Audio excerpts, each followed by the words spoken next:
بسم الله الرحمن الرحیم. امروز 25 خرداد 1404 اینجا قلعه شور و سوله‌ای هست که بر اساس اخبار دریافتی متعلق به افرادی هست که بهایی هستند و تجهیزات و ترددهای خاصی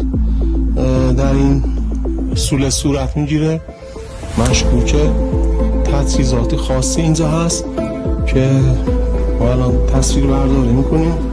از این تجهیزات و اینجا زیر پا از این قایقا انداختن چون در مقابل تجهیزاتی استفاده کنن رو قایق ایستادن اینجا برای انجام دستکش سری